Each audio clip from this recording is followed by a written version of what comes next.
Old and new faces attended today's EDSA 30 activities. Many of them were actual witnesses of the historic event that ousted a dictatorship. More details from Jervis Manahan.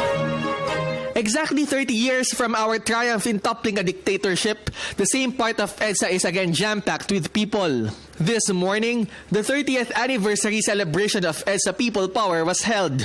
Aside from President Aquino, a lot of personalities also graced the event. This includes former President Fidel V. Ramos, Executive Secretary Paquito Ochoa, Defense Secretary Voltaire Gazmin, DSWD Secretary Dinky Soliman, MMDA Chairman Emerson Carlos, and Liberal Party Standard Bearers Ma Rojas and Camarines Sur Representative Lenny Robredo.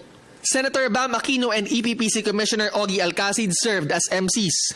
Almost half of the attendees were also present during the actual revolution. This includes Sister Ping Ocariza, who was one of the nuns whose photograph during the revolt became known to the world. Sa akin talagang Thanksgiving at the same time to praise the Lord kasi yung nangyari na yun, hindi yun sa ginagawa namin na sarili lang kung sa we are just an instrument of God na buo yung dahil sa pananawagan din ng late Cardinal Sin na magpuntahan nga dito sa EDSA.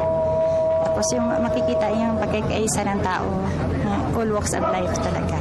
Some personalities were also awarded during the event, including the late editor-in-chief of the Philippine Daily Inquirer, Letty Jimenez Magsanok, because of her strong exposés during the martial law period. The event's highlights was the singing of handog, which also signaled the start of salubungan.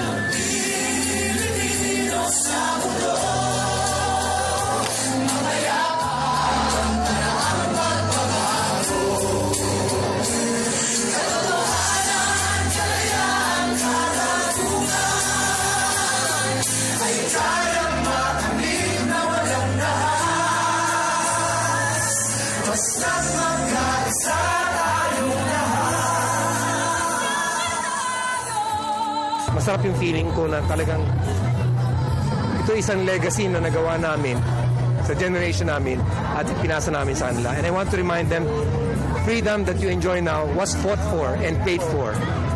But you must continue paying to continue it. Sa ating mga kabataang tinatawag na millennial, hindi po kathang-isip ang pang-aabuso, ang pagpuputol ng buhok na padaka-daka, ang mga paghuli na nagsasama-sama ng 5, hindi po kathang-isip yon dahil kapatid ko mismo nahuli, nakulong ng 3 buwan. According to EPPC, the event exceeded their expectations, but there are still a lot of work to be done. Siguro yung mga proyekto ng komisyon ay pagpatuloy yung mga talakayan kasama ang kabataan at ang mga EDSA veterans, isa yon.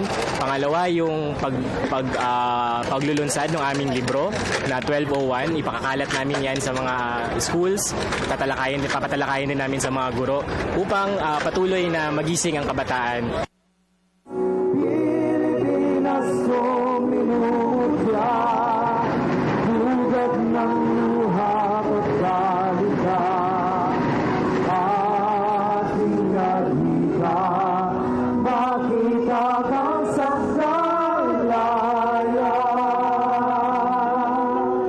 For the People's Television, this is Jervis Manahan.